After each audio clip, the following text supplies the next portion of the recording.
ہے. اور دوسرا یہ ہے کہ جو چیف منسٹر صاحب نے سپیچ کی وہ اس میں آپ نے دھمکیاں بھی دے دیں. اب اس کے بعد الیکشن ہوا, اس پر پہرا بھی نہیں دے سکے. اپنا مینڈیٹ آپ کا الزام یہ ہے کہ مینڈیٹ ہمارا چرایا گیا ہے. اگر چرایا گیا ہے تو وہ بچا بھی نہیں سکے. آپ کی حکومت بھی تھی وہاں پر, تو اتنی ساری چیزیں جمع ہو کر چارج شیٹ بن گئی آپ کے خلاف. دیکھیں اسد بھائی, چرانا جو ہوتا ہے نا وہ چوری کرنا ہوتا ہے نا, اور ایک چیز ہوتی ہے جس کو ڈکیتی کہتے ہیں, رابری کہتے ہیں, ڈکیتی کہتے ہیں, جو آپ کے سر عام جو ہے گن پوائنٹ پہ رکھ کے اور آپ کے لے لی جاتی ہے. So this is the difference between the theft and the ڈکیتی اور رابری. ٹھیک ہے, بات یہ ہے کہ ہم نے جو الیکشن خان صاحب نے اناؤنس کیے تھے اس میں ابھی اظہر صاحب کے کیونکہ ڈیتھ ہوئی تھی اور حماد اظہر صاحب کا انہوں نے الیکشن کہا تھا ہم کنٹیسٹ کریں گے, اور ہری پور کا الیکشن کیونکہ 2 سیٹس ہماری ڈسکوالیفیکیشنز ہوئی تھیں, ایک عمر ایوب صاحب کی کے پی کے اندر اور ایک ہمارے چترال سے جو ایم این اے تھے ہمارے, ان کا چترالی صاحب کا.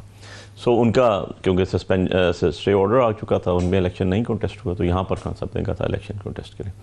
اب بات یہ ہے کہ بڑی انٹرسٹنگ چیز آپ کو بتا رہا ہوں, پولیٹیکل لوگ ہیں نا پولیٹیکل گفتگو کرتے ہیں. آج میں اپیئر ہوا, 22 کو بھی 21 کو بھی میں اپیئر ہوا تھا.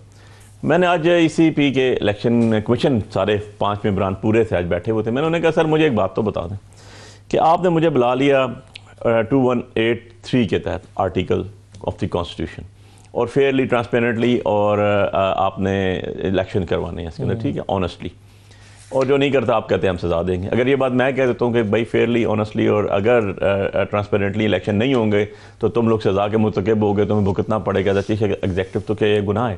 کیا یہ غلط بات ہے؟ کیا یہ کانسٹیٹیوشنل ورڈز نہیں ہیں؟ تو مجھے کہیں. دوسری چیز, آپ نے مجھے بلایا کوڈ آف کنڈکٹ کی وائلیشن میں سیکشن 10 اور سیکشن 18 کے تحت.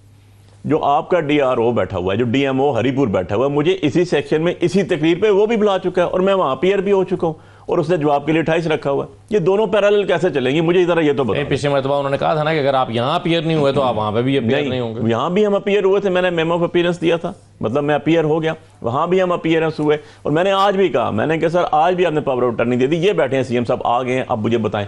انہوں نے کہا نہیں یہ اب ایگزیمپٹ ہے. ٹھیک ہے, میں نے کہا مجھے یہ بتائیں کہ 28 تاریخ کو میں نے وہاں جواب دینا ہے. تو میرا ایک آرٹیکل ہے, آرٹیکل 13 آف دا کانسٹیٹیوشن ہے, وہ تو ڈبل جپٹی کی بات کرتا ہے نا. آپ ایک ہی تقریر کے اوپر آپ ادھر بھی بلائیں گے ادھر بھی بلائیں گے. دوسرا مجھے یہ بتائیں, آپ کا کوڈ آف کنڈکٹ سارے کا سارا مجھے بتا دیں, جتنی پاس ہائی کورٹ اور سپریم کورٹس کی ججمنٹس ہیں, ٹاپ فرام آپ 73 سے سٹارٹ کر دیں آج تک, تو آپ کو پتا چلے گا کہ جس حلقے کے اندر وہ گیا ہی نہیں ہے, جس حلقے میں الیکشن ہو رہا ہے, آپ نے کیسے بلا دیا. اور اگر یہی بات میں مان لوں تو آپ نے جو ہے جو جس کو سو کال ریٹرن کینڈیڈیٹ آپ نے بنایا, اس کی اپلیکیشن پہ بھی مجھے طلب کیا, اور دونوں کٹھے آرگومنٹس کر رہے ہیں. جناب کا آفس کا سیکرٹری کھڑا ہوا ہے, ایک وہ آرگومنٹس کر رہا ہے, اور ایک جو ہے وہ ریٹرن کینڈیڈیٹ جو بابر صاحب ہیں ان کا وکیل کٹھے کر رہے ہیں, ایک ہی آرگومنٹ دونوں کر رہے ہیں. تو پھر جناب فیصلہ کیسے کریں گے جب آپ بھی خود کمپلیننٹ ہیں, آپ ہی قاضی ہیں, آپ ہی ملا ہیں, آپ ہی سب کچھ ہیں, کمپلیننٹ بھی آپ ہی ہیں. اور دوسری چیز یہ آ گئی اس کے اندر کہ اس سے میں ایک اسٹیپ آگے چلا جاتا ہوں. ہم نے تو حویلیہ میں اسپیچ کی, آپ کے نوٹس میں لکھا ہوا ہے, آپ نے خود لکھا ہوا ہے, دونوں نے, ڈی آر او نے بھی, ڈی ایم او نے بھی, اور ای سی پی نے خود, میں نے پڑھ کے سنایا کہ جناب کے سائن سے ہے وہ, جناب کے سیکرٹری حویلیہ جو تحصیل آف ایبٹ آباد. میں کہ اگر یہی کرائٹیریا مان لوں تو ہماری بھی کچھ درخواستیں جناب کے پاس پڑی ہوئی ہیں جو آج فکس ہی نہیں ہیں, اور جن کے اندر بڑا کلیئرلی ہم نے یو ایس پیز لگائی ہوئی ہیں, اور ایک فوٹیج لگائی ہوئی ہے. صاحب کا ڈپٹی اسپیکر سی ایم پنجاب کے خامن صاحب ہیں, سی ایم پنجاب خود آئیں, ان کے خامند آئے, انہوں نے ایک سائڈ پہ اگر حویلیاں یا ایبٹ آباد ٹچ ہو رہا ہے ہری پور کے, دوسری سائڈ پہ حسن ابدال اٹک ٹچ ہو رہا ہے. حسن ابدال ادھر تحصیل آف اٹک, بالکل 2 فٹ کے مارجن پہ جو باؤنڈری ہے وہاں پر کھڑے ہو کے آپ نے 2 ارب کا برن ہاسپٹل دیا, اور کہا کہ یہ تو جنگل ہے, یہاں تو آپ ہری پور والے مستفید ہوں گے. پارک دے کے گئی, آپ اربوں روپے کی چیزیں دے کے گئی, آپ کی تصویریں لگا کے جو ہے الیکشن ہو رہا ہے. اور اگر ایون این ادروائز میں تقریر کے اوپر ہی آ جاتا ہوں, اور یہ کرائٹیریا آپ نے بنا دیا, یہ آپ نئی چیز سیٹ کر دیا کہ جی دوسرے شہر میں بیٹھ کے, کل میں علی بخاری اسلام آباد سے بات کریں گے, ڈاکٹر صاحبہ کراچی سے بات کریں گے, تو ہمیں بلا لیا جائے گا کہ آپ نے سلیکشن کے اوپر اثر انداز ہوئے. تو میں نے کہا پھر تو پرائم منسٹر کو بھی بلا لینا. وہ میرا خیال ان کا کنسرن ایریا کا پرابلم نہیں تھا, ایریا کا بھی پرابلم تھا, کیونکہ اس کے بعد مریم صاحبہ نے بڑے سخت الفاظ استعمال کیے. ریفرینڈم ہو گیا اور یہ ہو گیا, آفٹر پول ریگنگ بھی ہوتی ہے, پری پول ریگنگ بھی ہوتی ہے. تو میں نے کہا اگر آپ کا کرائٹیریا مانیں, دیکھیں نا ایک لا سب کے لیے فالو ہوگا نا, law is equal to all one, every one نا, آل باڈیز. یہ تو نہیں ہوگا نا کہ پی ٹی آئی کے لیے اور قانون ہوگا, وہ تو یہی رہا ہے ویسے, اور کسی کے لیے اور ہوگا. میں نے کہا جی ہماری اپلیکیشنز بھی تو ساتھ اٹیچ کریں نا. انہوں نے کہا وہ ابھی نہیں بلائیں گے, وہ اگلی دفعہ بلا لیں گے. دس از ناٹ دا وے. اس کے بعد آخری چیز میری ہے کہ اگر پی ایم صاحب پرائم منسٹر آفس میں بیٹھ کے تقریر کرتے ہیں تو کل پھر اس کو بھی بلا لیں آپ کہ انہوں نے بھی بہت کچھ کہہ دیا. سی ایم پنجاب کو بھی بلا لیں جو تو خود ایگزیکیوٹ کر رہی ہیں, جو برج کاٹ رہی ہیں, جو برج کے سینٹر میں برج بن رہا ہے دونوں صوبوں کے سینٹر میں, اس کا افتتاح کر رہی ہیں, ساری چیزیں آ رہی ہیں, اربوں روپے کا بجٹ دے کے آ گئے. وہاں بات کرتے ہیں, وہاں کوشش کرتے ہیں. صحیح, بالکل ٹھیک ہے. بخاری صاحب کیا مولانا کا شکوہ درست ہے پیپلز پارٹی سے خاص طور پہ؟ بسم اللہ الرحمن الرحیم. بہت شکریہ اسد بھائی. دیکھیں اسد بھائی, میں پیپلز پارٹی کا سپوکس پرسن تو نہیں ہوں, لیکن ایز فار ایز آپ مولانا کے بھی سپوکس پرسن نہیں ہے, لیکن آپ سے میں تجزیہ مانگ رہا ہوں, کیا ان کا تجزیہ کیا آپ کو ٹھیک لگتا ہے؟ ایز اے پولیٹیکل ورکر جتنی ہم نے تاریخ پڑھی ہے, جتنی پولیٹیکل پارٹیز کے حوالے سے بات کروں تو وہ ذوالفقار علی بھٹو کی لیگیسی تو ابھی نہیں ہے ان دا گراؤنڈ. وہ بے نظیر بھٹو شہید صاحب کی لیگیسی تو نہیں ہے, نہ ان کے سلوگنز, نہ ان کے نعرے, نہ ان کے جو پریکٹیکلی انہوں نے گراؤنڈ پہ کر کے دکھایا. کون سی چیز ان میں سے آپ کو نظر آئی ہے پچھلے ان کی شہادت کے بعد 2007 سے لے کے آج تک؟ اگر آپ ذوالفقار علی بھٹو سے سٹارٹ کروں, کانسٹیٹیوشن کے بعد کی بات کر لیتے ہیں. ذوالفقار علی بھٹو نے جب کانسٹیٹیوشن بنایا ان کے پاس 2/3 میجورٹی تھی, لیکن انہوں نے پوری اسمبلی کو یونینیمسلی سب فقوں کو رکھ کے, سب جماعتوں کو رکھ کے, مذہبی جماعتوں کو رکھ کے اس کو اپروو کیا. 7 امینڈمنٹس انہوں نے اپنی زندگی میں کی. 2/3 میجورٹی تب بھی ان کے پاس تھی, لیکن انہوں نے کنسنسس ڈیولپ کر کے کیا. اس کے بعد سے لے کے اب آ جاتے ہیں, جیسے اب جو چیزیں ابھی ہوئی ہیں, ابھی 28th امینڈمنٹ, یہ تو بیسیکلی میں تو اپنی پارٹی کے بیاف پہ, یہ جو میں واچ کر رہا ہوں پچھلے کچھ عرصے سے امینڈمنٹس آ رہی ہیں کانسٹیٹیوشن, یہ تو ہم نیرو نیک کی طرف جا رہے ہیں اور الٹیمیٹلی یہ باٹل نیک پہ پہنچ گیا, کیونکہ اب ٹاپ اینڈ آ گیا جو 28th پہ ہے, اور پیپلز پارٹی نے تو اب آئی ڈونٹ نو کیا کریں گے کیا نہیں کریں گے, لیکن صوبوں کی تقسیم تک تو پہنچ گئے نا. ایشو یہ ہے کہ اب پتہ چلے گا آگے کہ کس کی لیگیسی چلتی ہے, کس طرح پاور پالیٹکس کو فالو کیا جاتا ہے یا عوام کی پالیٹکس کو فالو کیا جاتا ہے. لیکن جو بات مولانا صاحب نے کی, میں ان کی بات سے جتنا ہم نے پاسٹ ٹریک ریکارڈ دیکھا ہے بالکل ایگری کرتا ہوں. آپ کو کسی جگہ پہ پولیٹیکل پارٹی, جب پیپلز پارٹی اقتدار میں تھی تو اس ٹائم 2007 کے بعد کی بات کر رہا ہوں, تو اس ٹائم ان کا ایٹیٹیوڈ, پالیسیز دیکھ لیں.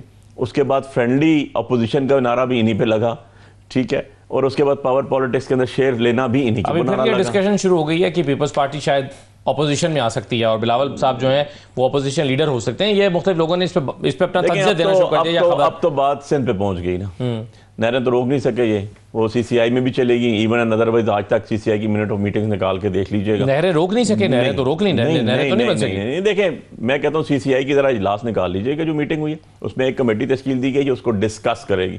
نہیں لکھا ہوا کہ نہیں بنے گی, ٹھیک ہے جی, نہیں ابھی تو نہیں بننے دینا سر. کدھر نہیں بننے دی بھائی, آپ بھی ادھر نہیں ہے میں بھی ادھر ہوں. میں تو آپ کو بتا رہا ہوں نا, نہیں کا مطلب ہوتا ہے نو. نہیں, پنجاب کو اپنے موقف سے پیچھے ہٹنا پڑا. ذرا سن لیں نا میری بات سن. سی سی آئی میں گیا نا, کہیں سی سی آئی کا مجھے ایک میٹنگ کا منٹ آف میٹنگ دکھا دیں, کیا اس پہ اعلامیہ دکھا دیں جس میں کہو نہیں یہ نہیں بنے گی. پرائم منسٹر نے آپ کو اوپنلی کہا ہے کہ بھائی اس کو کمیٹی ایک تشکیل دی گئی جو اس کو ڈیسائیڈ کرے گی. سو میننگ بائی نہ نہیں ہوئی.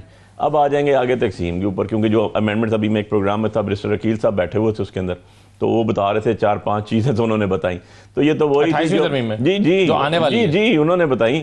میں عادل عباسی صاحب کے پروگرام میں تھا, وہاں پر ان میں کیا چیزیں دیکھیں انہوں نے کافی چیزیں بتائیں. ان میں جو چیزیں 89 امینڈمنٹس مولانا صاحب نے سب سے پہلے 26ویں امینڈمنٹ آنے سے پہلے بتائی تھی, وہ باری باری قسطوں میں چلتے چلتے اب آگے چلتی جا رہی ہیں. اور اب اس کے اندر جو 5-6 چیزیں بتائیں, ڈیولیوشن آف پاورز آ گئیں, این ایف سی ایوارڈ آ گیا پی ایف سی کے اوپر, دین اس کے بعد یہ ساری چیزیں انہوں نے ایک پروگرام میں آج بتائیں.